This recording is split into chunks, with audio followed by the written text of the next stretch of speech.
Okay, so this presentation about language development is going to focus on the preschool years.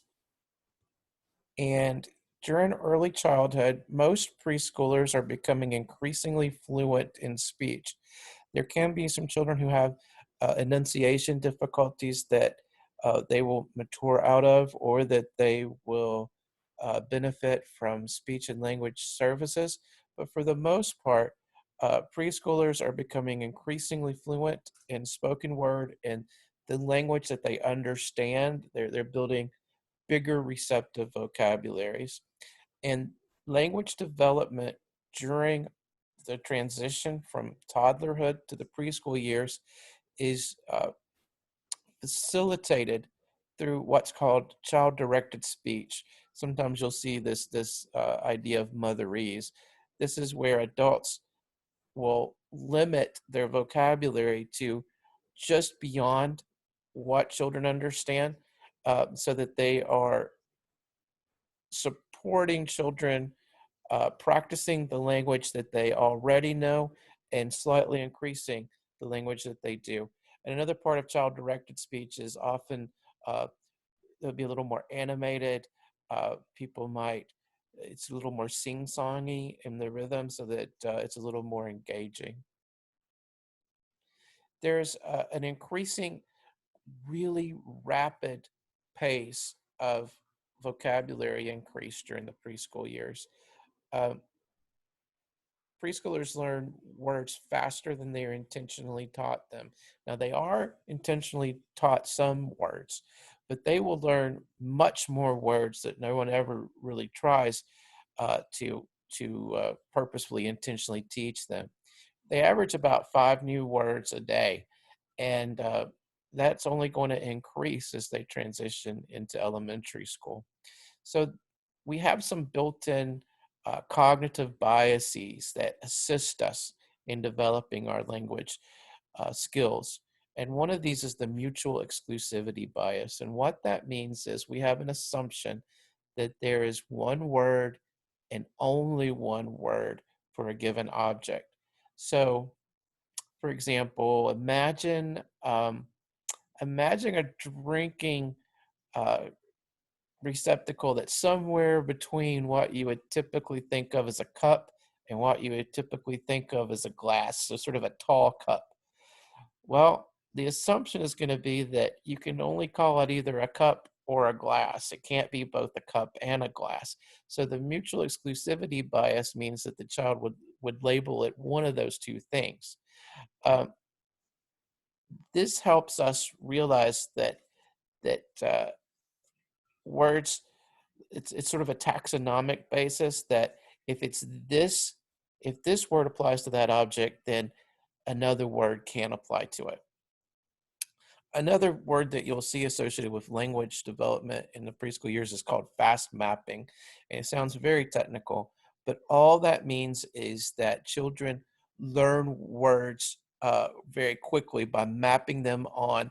It's not a process where they have to sit and reflect and learn. They map them on to the word to its meaning as they go during the course of conversation, as they're listening and as they're speaking. So it's an active process that happens as they're going. In syntactic bootstrapping, which also sounds like a very complex word, all that means is that young children figure out the meaning of words based on how it's used in the sentence, the syntax. So they figure out words meaning based upon how that word is used without someone stopping and explicitly saying this is what this word means. Phonology and morphology are parts of the rules of language. A phoneme is the most basic, smallest unit of sound in a given language. So phonemes are sounds like the or fa or they're not exactly synonymous with letters, because sometimes one letter has more than one sound, and sometimes one sound takes more than one letter, like the th sound. Uh, but phonemes are those basic units of sound. Morphology are the basic units of meaning. So a morpheme is you can't narrow the word down anymore. So Think the word Girl Scout. There's two morphemes there, the word girl and the word scout. You can't say g or earl and have meaning to it. So girl is the morpheme. It's the most that you can break down. And as preschoolers become sensitive to the sounds of speech and the languages that they're exposed to, they start to infer and learn, and sometimes they're intentionally taught the morphological rules, how you combine those smallest grammatical units, how you combine those morphemes. Each language has its own rules about morphology, about how those basic units of information can be put together. You, for example, you may have seen words in German that are very long because they're compound words that are sort of stacked together. In English, we have rules particular to the English language about how words can be combined, and children abstract them. They figure them out based upon what they hear and apply them in new situations. So sometimes that leads to them what's called overregularization, taking the rule they've learned that's most typically followed and applying that rule into the case where it's not used. Here's an example of a study of young children's learning of morphological rules.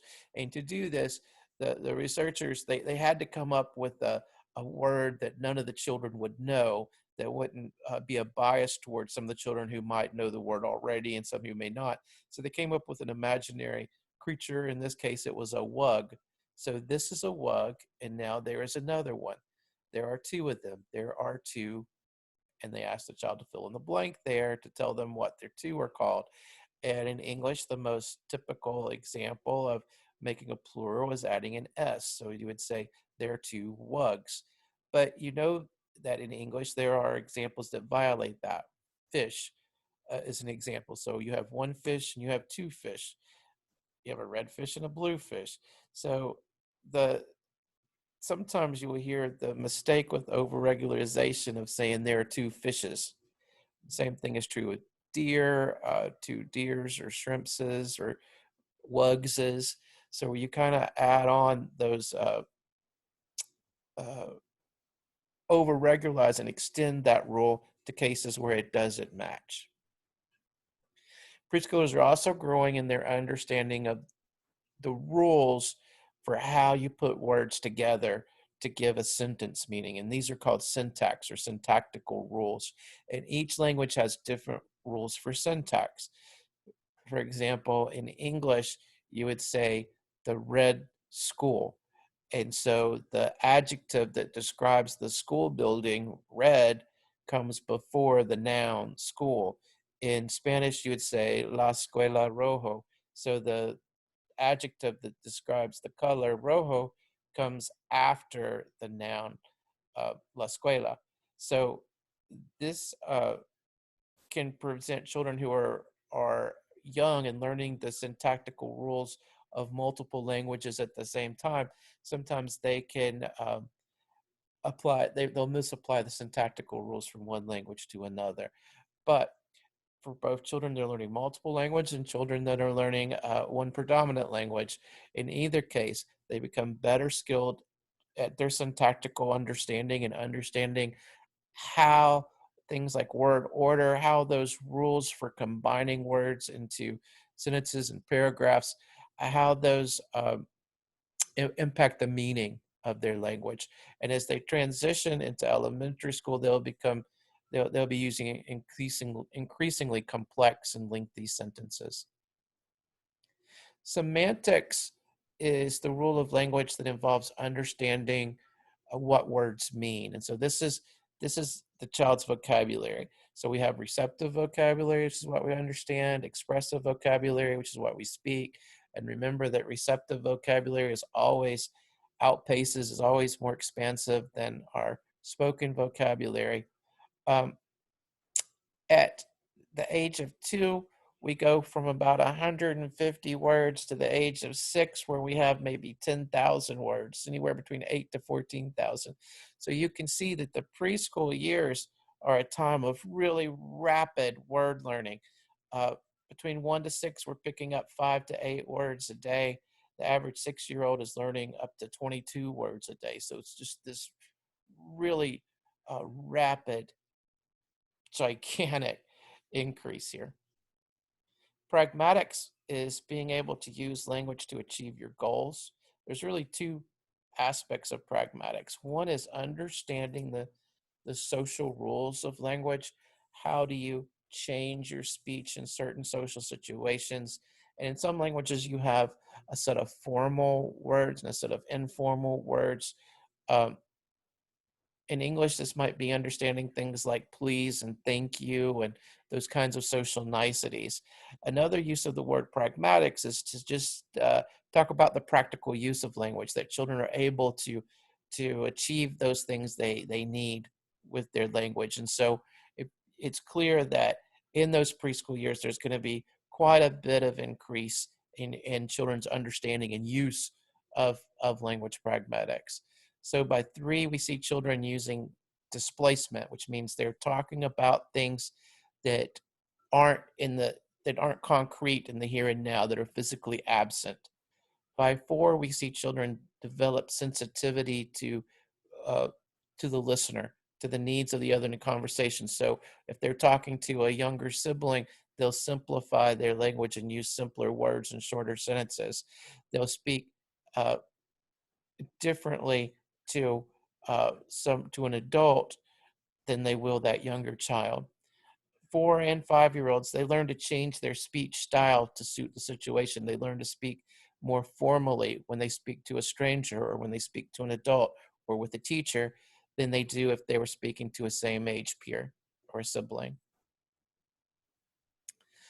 Some children, uh, I mentioned enunciation difficulties, but there are some children who are what are considered late talkers. And that means that by age 2, they are speaking fewer than 50 words, and they're not putting those together in combinations of 2 or 3 words called telegraphic speech. Um, and they're lagging a little bit behind in the expressive language.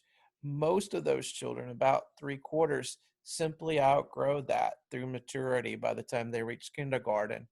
Another 25% will have a more persistent difficulty and will benefit from speech and language therapy later. Some predictors early on of who among those children who will continue to have that more persistent difficulty is, one is difficulty with using third person singular. So he, him, she, her.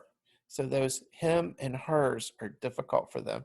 Trouble using past tense words, especially. So this is not the overextension kind of thing, like where we know that go becomes went, but some children will say goed. This is a little bit more complex than that. So we would say in English, I have already gone. Yesterday I went. Um, Children who have difficulty with that went and gone, or who have difficulty with yesterday I fished, today I fished, tomorrow I'm fishing. So getting those past tense correct can be an indicator that this could be a child who will have that more persistent language delay. Another correlate is children who have adult relatives who themselves experience language delays. You're more likely to see them have that more persistent type of delay.